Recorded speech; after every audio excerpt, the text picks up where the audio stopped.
ఎగ్గొట్టిన డబ్బులు మరలా వెనక్కి చాలా ఈజీగా తీసుకొని రావచ్చు. ఇప్పుడు నేను చెప్పే కొన్ని లీగల్ పాయింట్స్ పాటిస్తే తప్పనిసరిగా ఆ అవకాశం కూడా ఉంటుంది సిరిగారు. అప్పులివ్వడం సాధారణం. ఇప్పుడు తెలిసిన బంధువులనో, స్నేహితులనో ఎంతో కొంత అమౌంట్ అడుగుతారు. ఏదో సరే ఇబ్బందుల్లో ఉన్నారు, ఆరోగ్య సమస్యలో లేకపోతే ఇతరత్రా ఏదైనా పెళ్ళిళ్ళు కావాలి, ఇట్లాంటి ఏదో సమయంలో కొంత ఫండ్ జనరేట్ చేస్తుంటారు.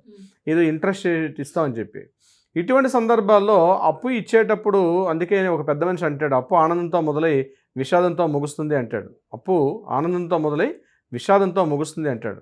ఏదో ఇంట్రెస్ట్ వస్తుంది కదా అని అవునండి. ఏదో ఇంట్రెస్ట్ వస్తుంది కదా అని చెప్పిస్తారు. బట్ ఇప్పుడు చాలా వరకు తెలివిరేని అనుకోండి. కానీ చాలామంది ఇప్పటికి కూడా కొన్ని ఇబ్బందులకు గురవుతుంటారు. సో ముందుగా అప్పు ఇచ్చేటప్పుడు ఎటువంటి జాగ్రత్తలు తీసుకోవాలి గుర్తుపెట్టుకోండి.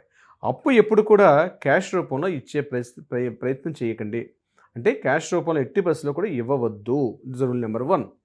ఎప్పుడైనా మీరు ఇస్తే తప్పనిసరిగా ఆన్లైన్ ట్రాన్సాక్షనో లేకపోతే యూపీఐ ట్రాన్సాక్షనో అకౌంట్లో ట్రాన్స్ఫరో ఏదో ఫోన్పేనో గూగుల్ పేనో ఉంటాయి కదా మార్గాలు, అట్లాగే ఇవ్వాలి తప్పించి ఎట్టి పరిస్థితుల్లో కూడా క్యాష్ ఇచ్చే ప్రయత్నం చేయకూడదు. ఆర్బీఐ కూడా రూల్స్ చెప్తోంది, 20,000కి మించి క్యాష్ ట్రాన్సాక్షన్ చేస్తే అది ఆ అమౌంట్ కూడా మళ్ళీ మీకు రిటర్న్ చేసుకోవడం అనేది చాలా కష్టం. 20,000కి మించి ఎట్టి పరిస్థితుల్లో కూడా ఇవ్వకూడదు.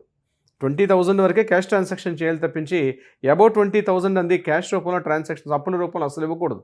ఒకవేళ అబౌట్ 20,000 తీసుకొని కోర్టు కేసులు వచ్చిందనుకోండి, నాకు అతను ఇవ్వలేదని చెప్పి కోర్టుకి వెళ్తే అసలు నీకు అంత క్యాష్ ఎలా వచ్చింది నువ్వు చూపించాల్సిన పరిస్థితి వస్తుంది.